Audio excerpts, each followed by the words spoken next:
I totally did a hashtag. Wait, what's this? Oh, Zack Snyder's Justice League fans stunned as UK's Sky airs Sarah Jessica Parker rom-com instead. That's funny. Though I know I should be wary, still I venture someplace scary. Ghostly haunting, I turn loose. Beetlejuice! Beetlejuice! Beetlejuice! And we're back, everybody. Welcome one, welcome all. So apparently this was a thing. I thought about doing a video on it, and I completely got lazy. And I really haven't heard anyone talking about this. And I just remember with the whole stuff going on with like Zack Snyder's Justice League and the release the Snyder Cut, release the Snyder Cut. It's like, yes, it ended up getting released. And my big thing is with this whole situation, it's like, all right, it's like you look at it, all right, you had a lot of this movie. The man, I mean, he lost his daughter. She ended up taking her own life. And you got a bunch of folks that happened to be behind, and a lot of folks within circling communities that happened to raise over what, like 750,000, like $750,000 to help suicide prevention. It's like they've actually saved lives. It's like I know some of these folks that have literally dialed like the suicide prevention hotline. This is important.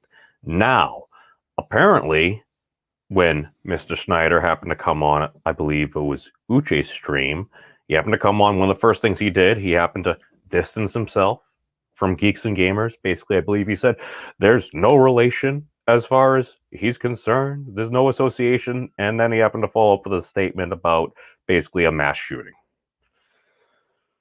Now, again, I'm all about modern mimetic theory and the tensors and trying to like wrap things around, but that took a lot of wind out of people's sails. And I remember like Lethal Lightning, our Aussie friend, I think he literally tweeted like release the Snyder Cut like 3,000 to 6,000 times. Now you could say that's a bit obsessive. You could say maybe that's not the greatest thing, but it's like the dude literally helped meme this into reality, and all of a sudden it felt like he got kicked in the balls. And that really bothered me. That really bothered me because I heard him after, and he's like, "Yeah, I haven't even watched it yet and everything." And I was so sad. And since it basically it had been said that essentially that Uche was told, according to him, that the studio threatened to pull the movie. They literally threatened to pull the movie if he did not come out and actually make a statement like that. And I'm like, all right, you literally have a guy, he's going on a charity stream where they ended up raising like $750,000 over, maybe it was this one and another one. And you're sitting there and you're like, okay, to a lot of folks, it's like, it sounds like you just called them all a hate group. Now, don't get me wrong. They're totally assholes within the fandom. That's totally the case.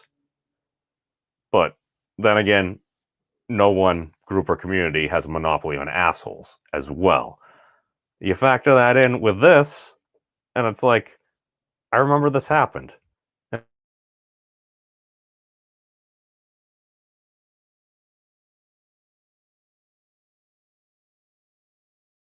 As I faded out of resistance, because the internet, it's a wonderful thing, folks. I see all there. I see all there.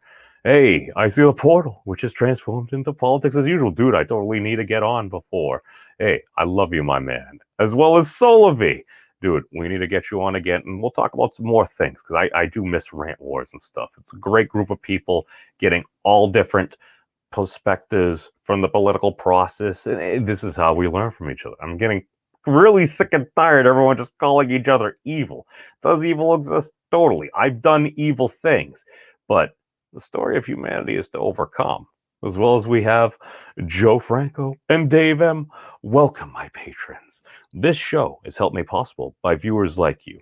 But, oh God, we have MC as well. MC as well. And again, I ain't really a conspiracy type person or anything, but here's my conspiracy hypothesis here, because especially with the layout, it's like you got a former senator basically say it's like, oh, this person's like, oh, well, she's a Nazi. It's like, really? Is she?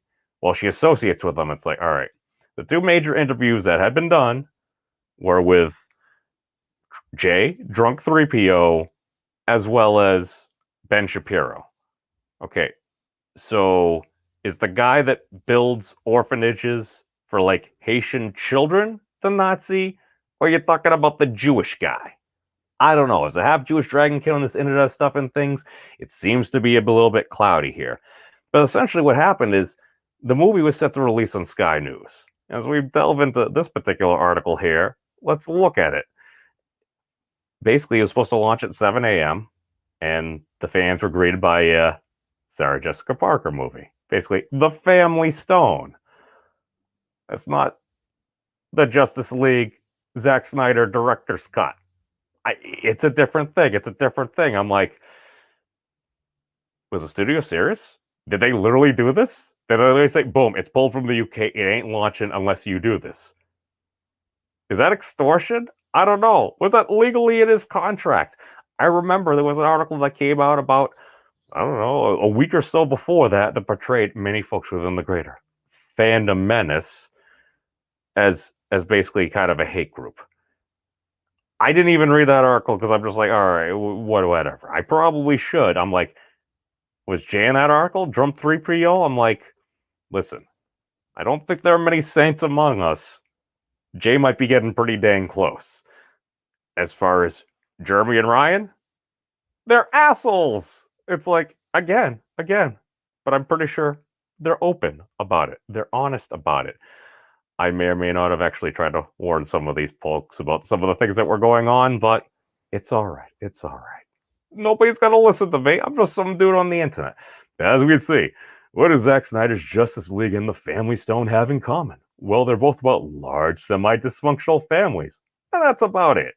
And yet fans in the UK expecting to watch the Snyder Cut this morning were treated to a major surprise when Sky TV changed the schedule at the last minute and instead aired the 2005 romantic comedy starring Sarah Jessica Parker, Gary Bradshaw, Welcome to the DC Comicverse. Yeah, that wasn't quite how it went.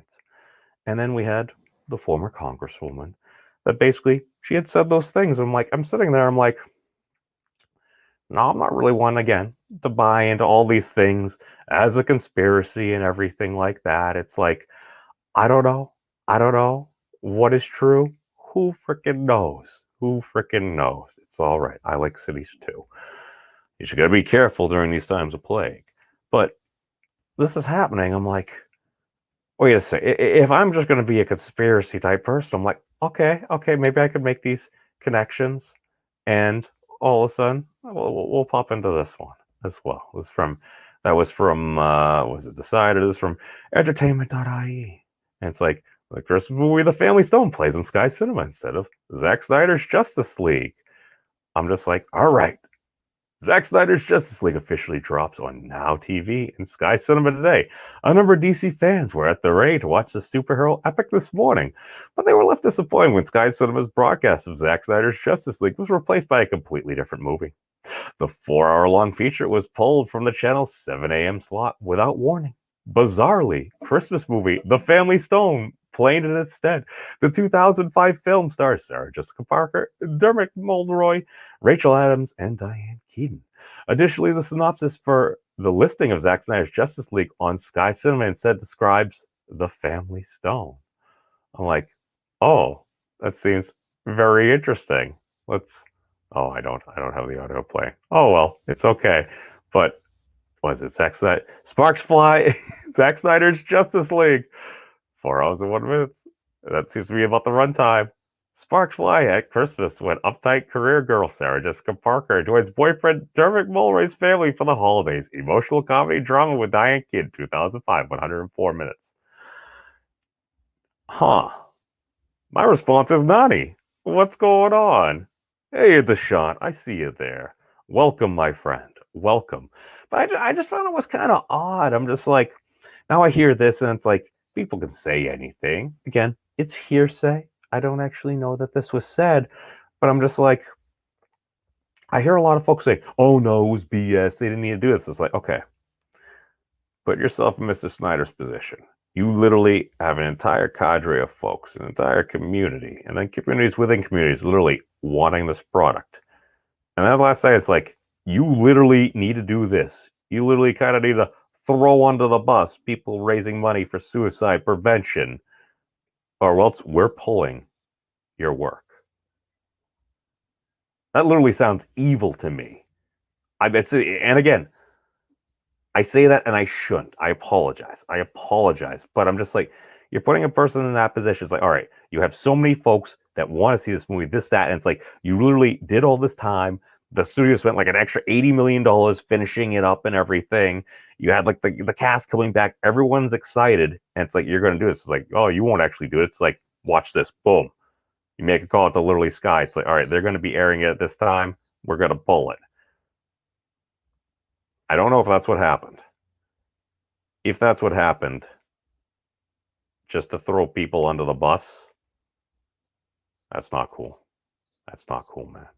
And this is just something I haven't seen people talking about. I just want to do a real quick video on that. So that's where we're going to leave it all for right now. But hey, thank you all for watching. Peace out, everybody. Be safe. Long live the elbow bump. And squirrel. 낮에는 따사로운 인간적인 여자 커피 한 잔에 여유를 아는 품격 있는 여자 오빤 강남스타일